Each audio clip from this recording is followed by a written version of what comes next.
Science of Happiness for Uplifting Consciousness. As a brief introduction of our speaker,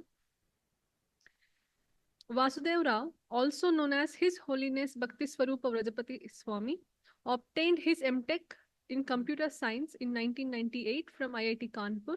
After a brief tenure of working as a software professional, he decided to significantly contribute himself to the science spirituality interface under the able leadership and vision of Dr. T.D. Singh, the founder director of the Bhaktivedanta Institute. Presently, His Holiness is the president of Bhaktivedanta Institute and actively promotes discussion on science and spirituality. He is also the editor of the Bhaktivedanta Institute's reputed annual journal, Savignanam, Scientific Exploration for a Spiritual Paradigm, and travels widely across India and abroad. His deep interest in the foundations of mathematics, fundamentals of computer science and logic, and its relation to nature of reality, as well as ancient Indian texts, led him to interact and meet renowned scholars at Harvard, Princeton, ETH, Stanford, and MIT. He has delivered several talks on topics at the interface of science and spirituality. Okay, thank you very much for staying for the lecture. I'm very happy. So, our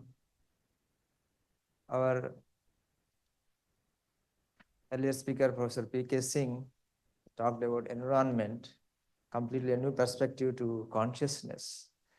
And towards the end, started questioning my own consciousness. So, thank you for the nice introspective lecture. I'm going to talk about consciousness from the perspective of happiness and how science of happiness can uplift the consciousness.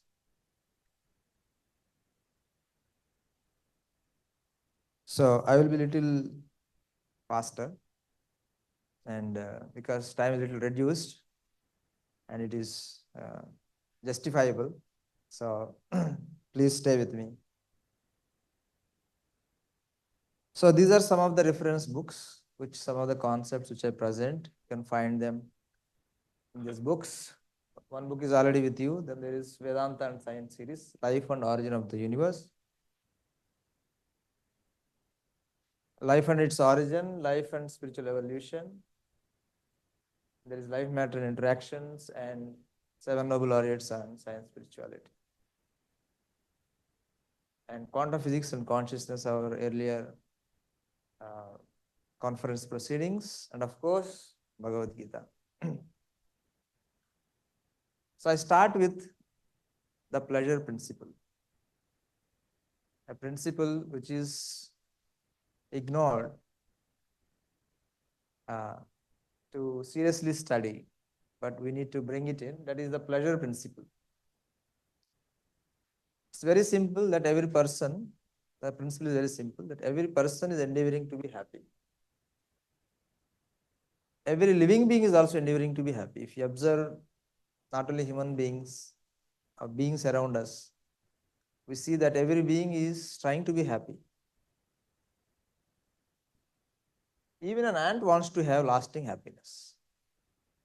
So for this, the ant does hard work. We read in our school, ant carries around 50 times weight than its own weight, so that they can gather the food, and then in the adverse weather conditions, they can have food and be happy. Even if you look at a bacteria, it is also looking for happiness. So happiness is a fundamental aspect in the living beings. Or you can say living systems, to speak in a scientific way. Living systems. Happiness is a fundamental force in the living system. From physics, we have learned that if there is a fundamental force in the nature, there should be a fundamental particle associated with it. And These are the fundamental forces: gravitational, electromagnetic, strong and weak. They have a particle carrying it, that particular force. And if you find a fundamental force, you'll get a Nobel Prize. But immediately there are many people trying to find the particle to get the Nobel Prize, because once the force is found, particle is easy to find. So from physics, we can conclude that since happiness is fundamental in the living systems, there must be a fundamental particle that is responsible for this particle. And this is called Atman in Indian tradition, and soul in other traditions. And Dr. T.D. Singh coined a nice term for the purpose of using it among the academic circles. A spiriton, like electron, proton, neutron, spiriton. So it goes in sync. It doesn't look like a foreign particle, and we feel comfortable. So spiriton is the fundamental particle responsible for happiness. There should be a particle responsible for it. And this particle is waiting to be discovered.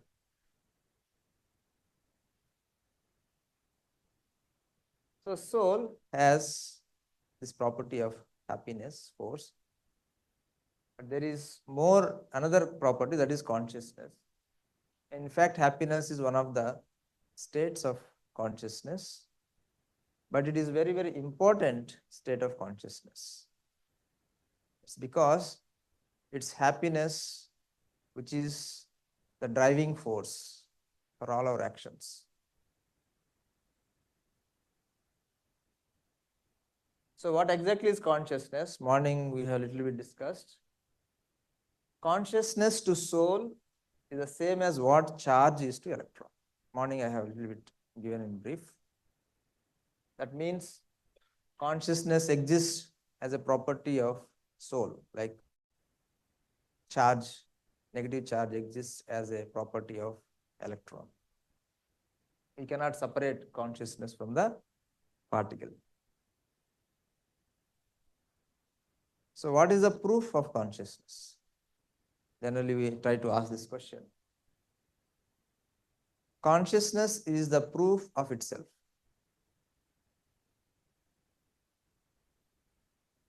Why it is so? Because in science we accept self-evident truths, right? When we start postulations, we have already heard about it. What could be more self-evident to the self than the self itself? What could be more self-evident to the self than the self itself? So it is a proof of everything else. It is the self which actually is the proof of everything else. As Max Planck said, it is only through the immediate dictate of our consciousness that we know that this world exists. So therefore, whatever scientific proof we are asking, ultimately it is through the dictates of the consciousness we are verifying something. So therefore, consciousness is a proof of itself. And consciousness is transcendental to matter. Or we can say spiriton is transcendental to matter. What do we mean by transcendental to matter? That spiriton doesn't need to be within the dimensions, space and time of this particular world which we are living in order to interact with it. Just like a video game, in order to play your character in the game, you don't need to be inside the computer. You can be outside and still play your character in the computer. Similarly, so you are transcendental to the computer. When you sit outside the computer, your body is transcendental to the computer, but still you are playing the character inside the computer, animation, that screen. You are physically not there, but your consciousness is projected into the character. Similarly, for the soul to operate through this body, it doesn't need to be exactly in the same dimensions of this body. It could be transcendental, but still can operate through this body. There is a concept called Lagrangian in physics, that when you throw a ball, what path it follows? It follows some parabola. Why only it follows the path parabola? There is a principle of Lagrangian principle that there is uh, at every point the difference between kinetic energy and potential energy, it is called action, or you can say energy action term, and when you integrate it over the path, it becomes the action. So whichever path there will be least action, that path the particle will take. Least action principle. So there are many possible actions, but the particle will follow the path where there is least action. Similarly, happiness is the Lagrangian of the consciousness. Sorry, this L is Lagrangian. Ke minus P, that kinetic energy and potential energy, that is action at difference between the both. When you integrate this over the path, you get the Lagrangian. So happiness is the Lagrangian of consciousness.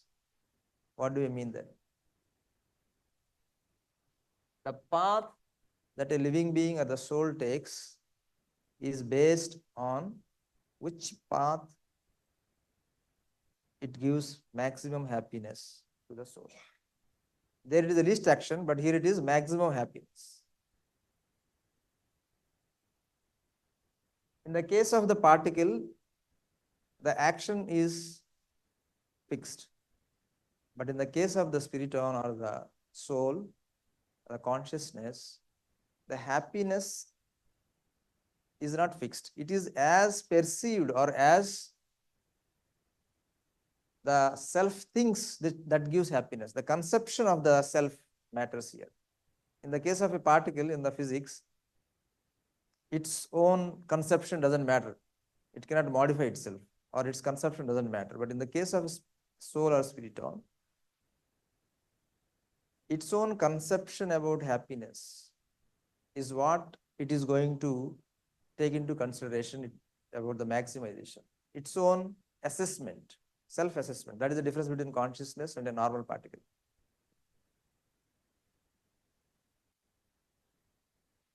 So happiness is the driving force at the core, which is driving all our actions. Every moment, whatever we are trying to do, we have some intention to do something, and there are many possibilities for that. What we choose is based on our understanding of what gives me happiness, or the happiness that I want to pursue. That's what drives our each and every action at every moment. So therefore, it is very important to understand the science of happiness, because it is our conception that is making us to make decisions, or we are taking a particular path. So therefore, we need to understand science of happiness. By understanding that, our conception will change and our path can change. Our course can change. Otherwise, there is no way we can change our path. But we may hear many things, we may take into many ethics, many values, but ultimately when we do something, our conception about what gives me happiness, that is what going to decide what I'm going to do, no matter how much you lecture me on ethics and values. That's why science of happiness is very important. So there are different levels of happiness: sensual, mental, intellectual, emotional, and spiritual happiness. So by understanding this happiness, we can improve our consciousness by acting in that platform, and be happy also at the same time.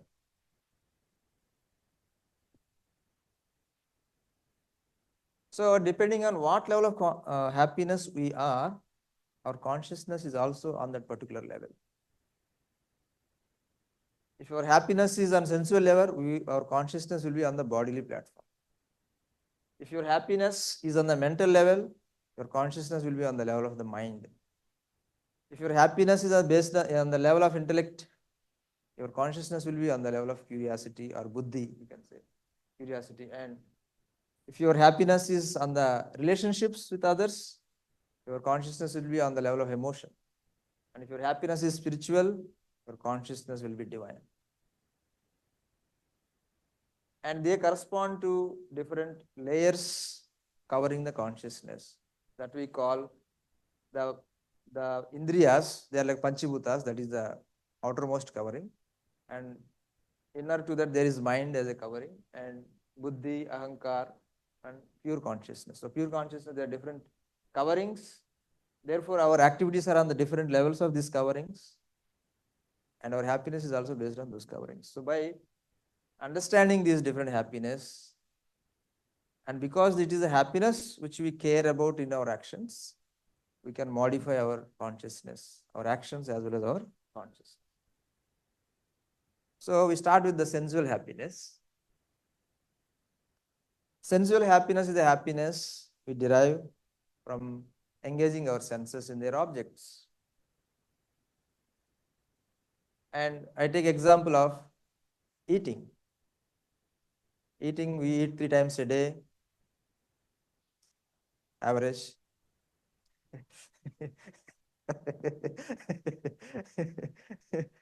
So when we eat for 10 minutes. Some people eat in 2 minutes. Right? While going to the office, just grab some piece of bread and put in the mouth and just go to the office. So for some it is very difficult to see the spike also. It's like a very thin line. 10 minutes, 20 minutes, we can say. 20 minutes let us take. So 3 times a day, 20 minutes, that is 1 hour. 1 hour we are happy. But unfortunately, remaining time, we are not happy. In the sense, we are not getting any sensual input at that time, remaining time. But the property of the consciousness is that it wants to be happy 24/7. It wants to be happy all the time. So therefore, sensual happiness is not capable of giving us that required happiness that soul wants to be. And also remaining time, we have to work for the happiness of these 3 spikes. And we like this spikes time, but we don't like the other time. We like the happiness coming from eating, but we don't like working for eating. But unfortunately, most of our time we have to work for getting our food. So the proof is that we all look for weekends.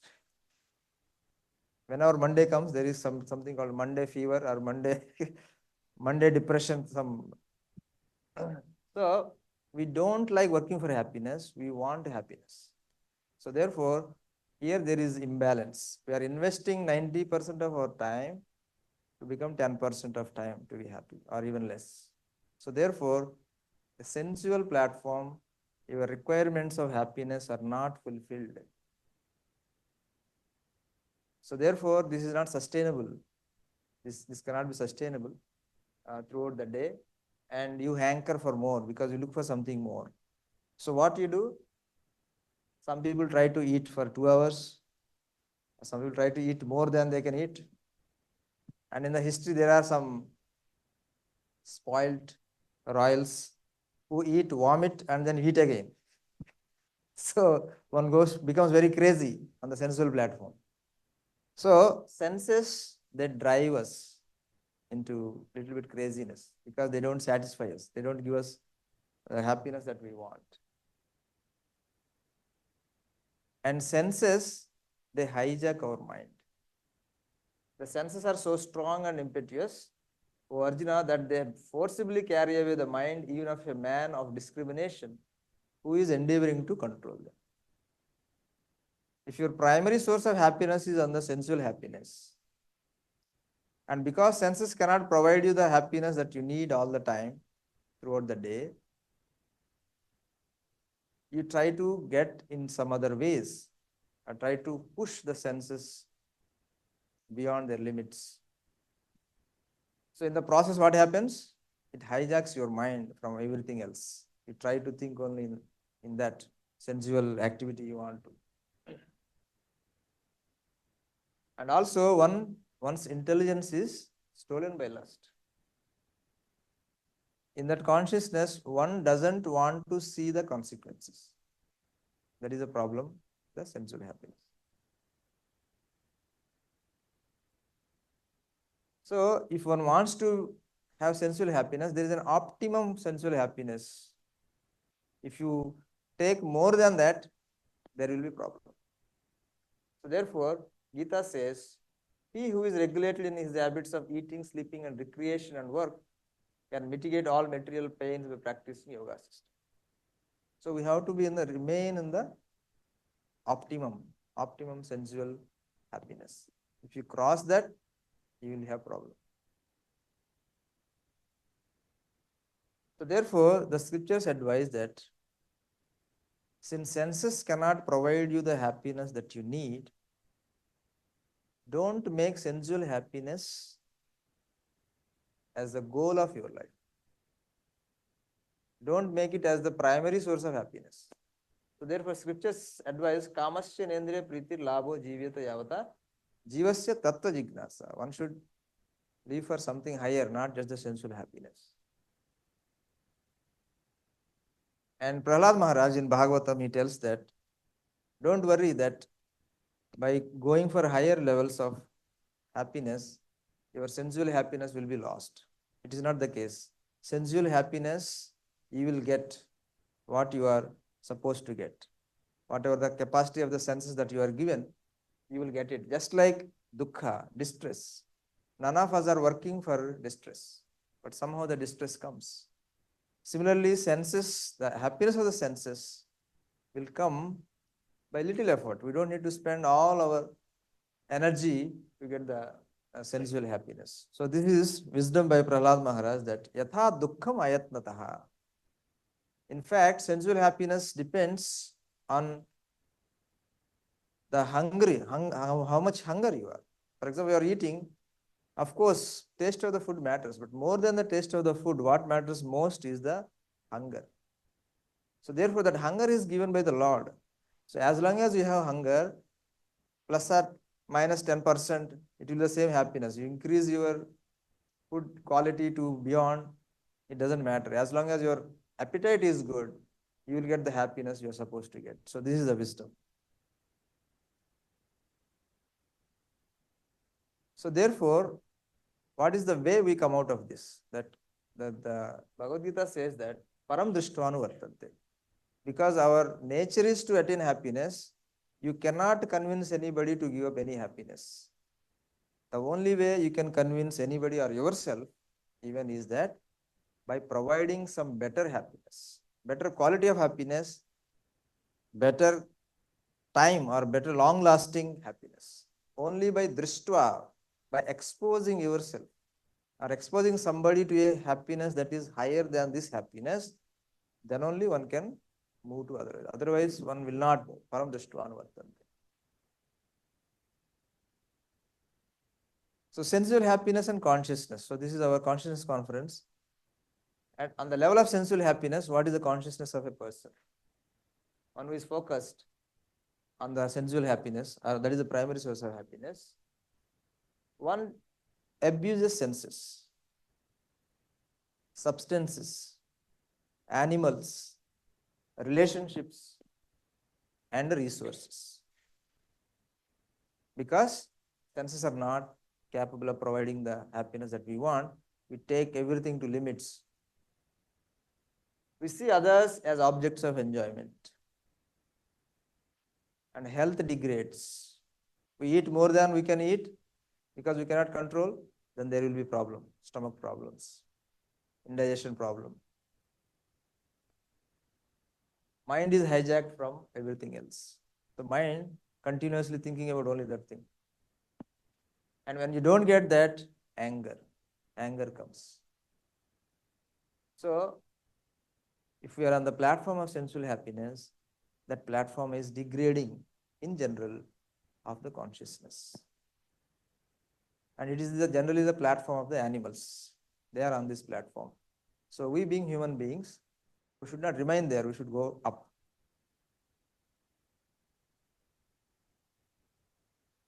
So the next level is mental happiness.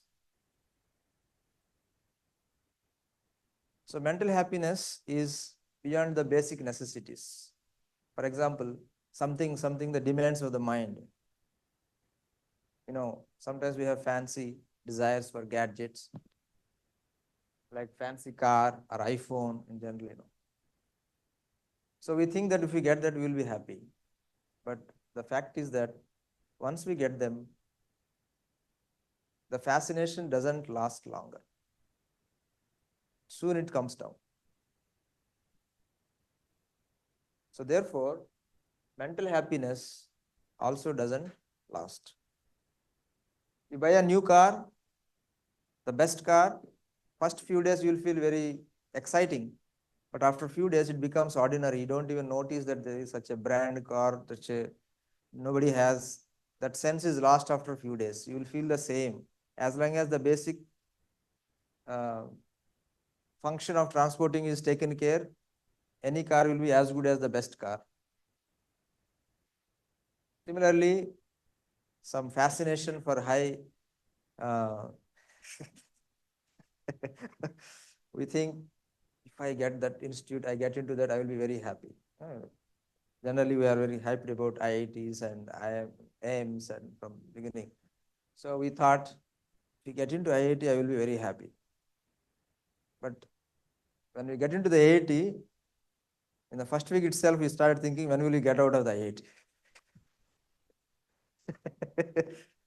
Because IIT, the name is there because of some atmosphere there. It is not very easy. It is very, very demanding. You cannot rest in peace.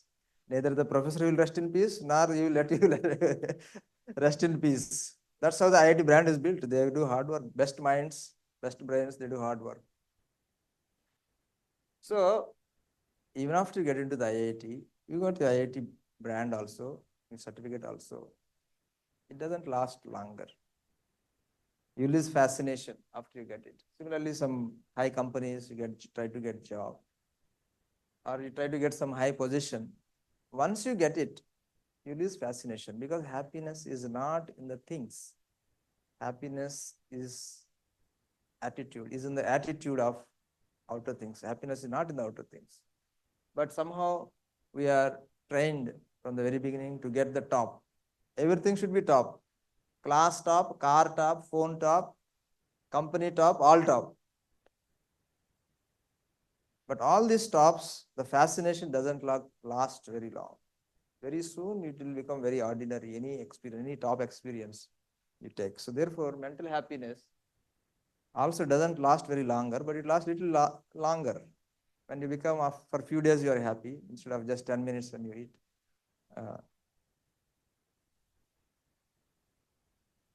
Mental happiness and consciousness. What is the state of consciousness for the one who is on the mental happiness? One who is on the mental happiness, he also has the sensual happiness, because he also has to eat 3 times a day. He also eats, he also has hunger, he has to eat and live. So therefore, automatically he also has the sensual happiness. And because his mind is aspiring for some position or something to achieve, he becomes satisfied with whatever is available for the sensual happiness. He doesn't spend unnecessary time there. He takes whatever is available and is happy there. So he attains nirvana on the sensual platform. But he has problem at the mental level. Why? Ambitions keep increasing. IIT में गया, इसके बाद Stanford है, बाहर जाना है, and goal posts keep shifting. Unpleasant means to acquire position. If one is very desperate, he did not get what he wants, because of desperation, one takes unpleasant means to acquire the position or facilities.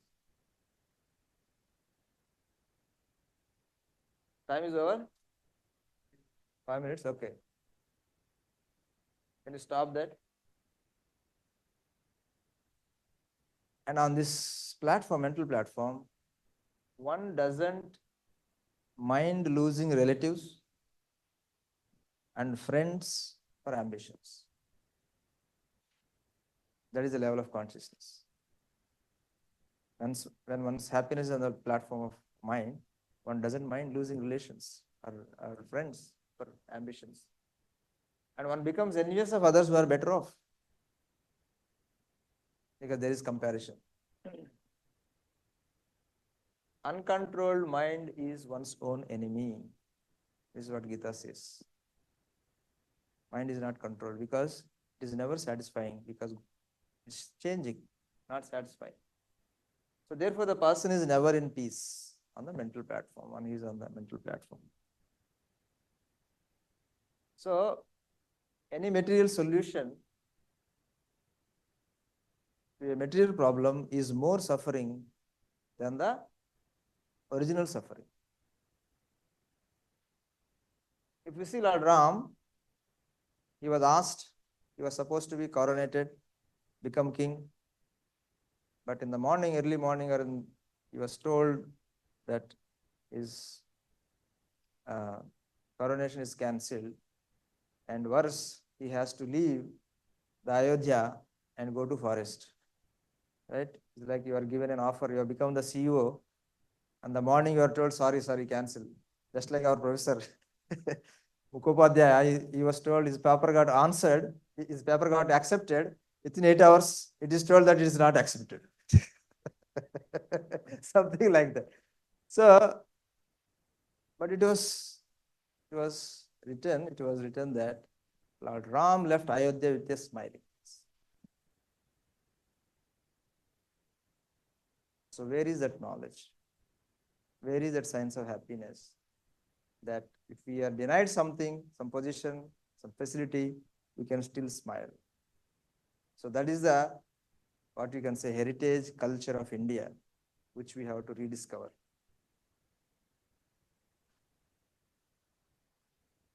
Similarly, Chaitanya Mahaprabhu, I think it is very important for all of us because we are already scholars. Chaitanya Mahaprabhu wrote a thesis on Nyaya.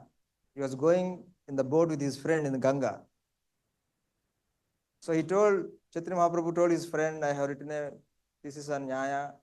Please have a look at it. The friend has gone through it and he started crying. He said, why are you crying? Any fault in the Nyaya logic I wrote? He said, no, it is so nice, so beautiful.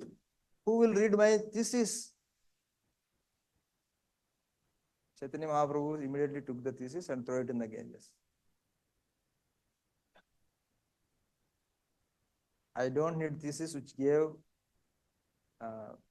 distress, dukkha to my friend.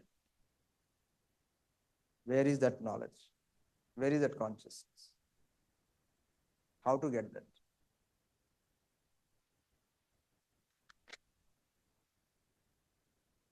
So one who is on the mental platform, he has to be careful with two things. One is called Atyahara Prayasishta, means not collecting funds more than required, not over endeavoring for mundane things that are very difficult to obtain. You can have ambitions, but be reasonable for your ambitions, assessing your own intellect, resources, everything. Try one time, 2 times, and okay, this is not for me, try something else. Of course, there are people say, never give up. Never give up is the problem. On the platform of mental happiness, will be depressed. So one should be satisfied with whatever he achieves by his previous destiny after due effort is made. For discontent can never bring happiness. A person who is not self-controlled will not be happy even with possessing 3 worlds. If one wants to have mental happiness, this is a sutra which you have to learn. We have to be satisfied with what we get after our due attempt is made, due efforts are made. If we don't learn this principle, whatever you get, you will not be happy also. Even after trying 10 times, you get it. Even after getting, you will not be happy because immediately you will desire something else. So therefore, contentment is very, very necessary. This is what is taught in our tradition. To be content what you get by the blessings of the Lord, after you try, not to be lazy also. It is also not allowed to be lazy because I don't want, or You have to do effort, and after that, whatever comes, you have to be happy. So, and mental happiness is very important because our mind is deciding our destiny. Whatever state of mind or quality of mind you develop, that is guiding our destiny. So, if the mind is in the material things, you will have birth here, and if the mind is in divine, you will have divine destination. So, I stop here because the time is over. I have other.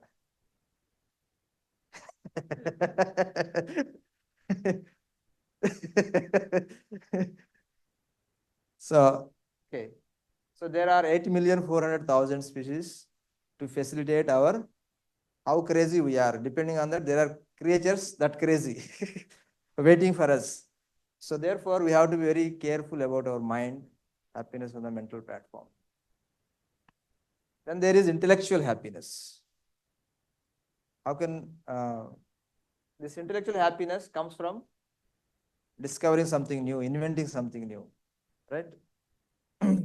We see the Archimedes, he was bathing and he got an idea and he was in ecstasy. So this is the happiness, finding, discovering something new. This is on the intellectual platform.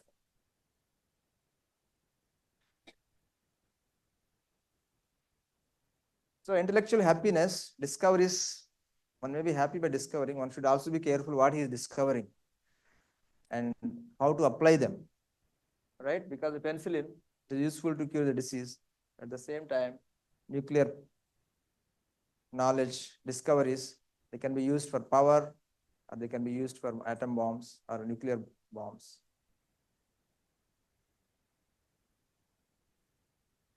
So the best intellectual happiness that we are very familiar is the Nobel Prize. So if suppose you get a Nobel Prize, will you become happy? Right? So for that, you have to study the people who got Nobel Prize. Whether those who got Nobel Prize are really happy after they got Nobel Prize and they don't want anything in life and they are fully satisfied and content. Similar to the mental happiness, this intellectual happiness also, when you discover something, when a discovery is made, you are happy. For some time, it lasts some time, more than mental happiness. But again, you want to discover something else. You want to understand something else. So Paul Lauterbach, he told to Dr. T.D. Singh in his interview that Nobel medal is a piece of metal. It won't give you knowledge. So it will not give us happiness as well. Yes, ma'am. Time is up. Okay, let me try to go. So intellectual happiness is better than mental happiness because one who is on the intellectual platform, he is not so much worried about positions and he doesn't mind. Leave me alone. Let me do my things in the lab or try to discover. Leave me alone. So he takes happiness there. So he overcomes that.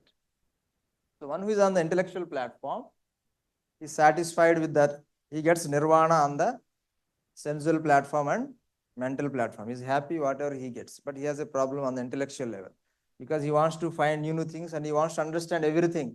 Don't want to leave anything. He wants to understand everything right now. So therefore, there is a problem. But there is one good thing is that those who are on the intellectual platform, they work closely with the super soul because the new ideas, when our limit comes, ideas come from somewhere. So there is a possibility to recognize that it is coming from something above. So if one is open-minded, one will become spiritual on the intellectual platform. But innovation is not in our control. We don't know when new ideas come. So that is the problem. That means we don't know when we will be happy. That is problem. And sensual happiness, we know morning, afternoon, evening, we are happy. On the intellectual platform, we don't know when we will be happy. So it is another problem.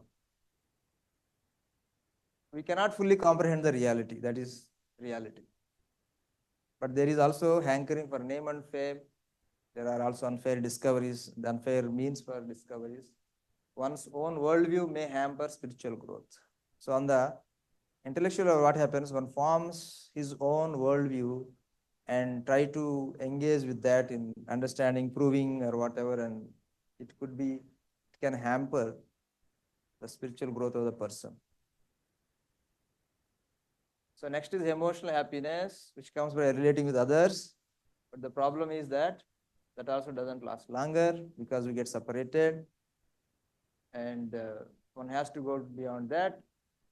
But emotional happiness, you can work, you can get nirvana and other things, but this emotional happiness also doesn't fully give us because the relationship ceases to exist. Therefore, one has to come to emotional happiness on the platform of spirituality.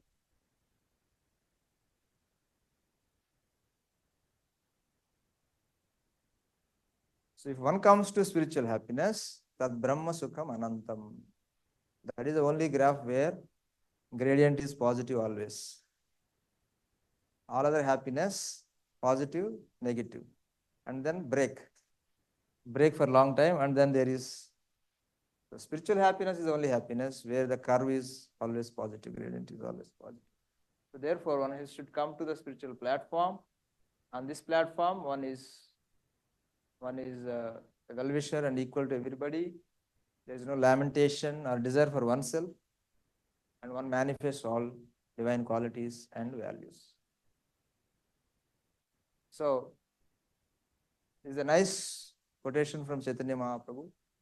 Krishna Bhakta Nishkama Ateva Shantaha Bhukti Mukti Siddhi Kami Sakali Ashant.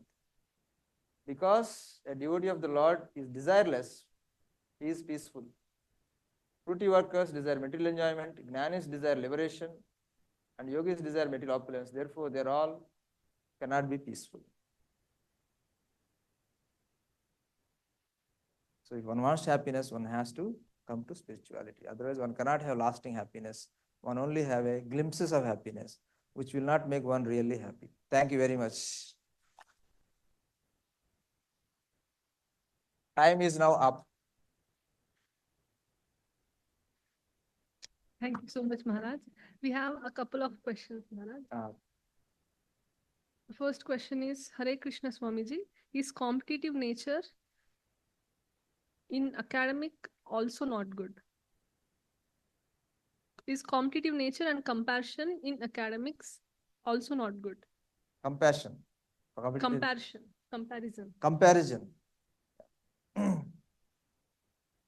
So, competitiveness and comparison. So, this generally we think we should get marks, better marks than other, right? So, this is the general competitiveness. We can also look at it in a different way. For example, if you are a student, when you are trying to get best marks than everybody else, right? You try to isolate yourself, study yourself, and not try to help others. And these are the things happens, right? But imagine instead of you helping only yourself to become the best, why can't you also help others to become the best? Why can't we compete in giving knowledge to others, helping others, bringing up others? Because in the matters of knowledge, it is by giving you will get knowledge. Knowledge is such a wonderful thing that by giving knowledge to others, you will get more knowledge. So, if you are only competing with others to get more marks, imagine you are the topper in your class. But compared to other college, maybe you are the least. You are at the bottom compared to other college. But instead, you all do your teamwork, try to help each other, try to understand each other. Maybe the last person in your class may be above the other college. For example, here also comparison should not come. What I mean to compare is that when you try to give, you will get more. That is the true sense of happiness. It is by giving happiness to others, you get happiness. That's why in the last slide, the science of happiness is that we have to change our attitude by becoming happy by taking, rather than we should try to become happy by giving. That is where the spirituality comes. Because by giving, you will also receive. You will never be deprived of what you give. Because the Lord gives to those who give to others. He doesn't want to give to a miser who will keep everything and lock it. Right? He wants to give to a person who gives to others. So the more you give, the Lord becomes also more exciting. Oh, he's giving everybody. Now I can give to everybody, right? For example, there is an officer from the government, funds are coming, everything is putting in the table, under, I mean, putting on a locking, not distributing. The government will be remove him, right? Similarly, the Lord. If you share your knowledge with others, the Lord will give you more knowledge. So this is wisdom. So therefore, it is not by competing in our sense that you become better. You compete in giving knowledge. Why not that competition? Where everybody gets benefit. In the normal way of competition, only you will get, probably you also won't get benefited. But if you change the competition from taking to giving, everybody gets benefited. So therefore, that's why happiness on the spiritual platform is sustainable, because it's based on giving. Happiness in other levels, it is not sustainable because it's based on taking. Everybody trying to take, so therefore it is not sustainable. But on the platform of giving, happiness is sustainable and long lasting and ever increasing. One more last question, Maharaj. Yes. These are two questions, just to integrate both. What is the limit of humbleness? In connection with that, if one cannot wish our own welfare, then how can we wish others' welfare? Kindly. Okay, very nice. we should. There is one nice sloka. Nate vidu swarda gatim hi vishnu. Means swarda is not denied. Swarda has to be there. But people don't know that their real swarda is in the divine. Vishnu. Nate vidu. They don't know that. Nate vidu swarda gatim hi vishnu. Real selfishness is to proceed towards the divine. Your real selfishness is not to take. Your real selfishness is to give. But that is not called selfish. So selfishness is not denied, but only one should know how to be selfish. Selfish in a way that is helpful to everybody, and you, or be selfish which is only helpful to you. There are two ways to select. So one has to select this selfishness in the path of divine, in which one's requirements will be fulfilled, and also one will be happy, and others will be also happy. So therefore, swartha is not denied. We should only know how to be swartha, or how to be selfish in a divine way. Because you want to be more and more happy, so you give more and more, so you become more and more happy. So that is the divine way of becoming selfish. Thank you, Maharaj.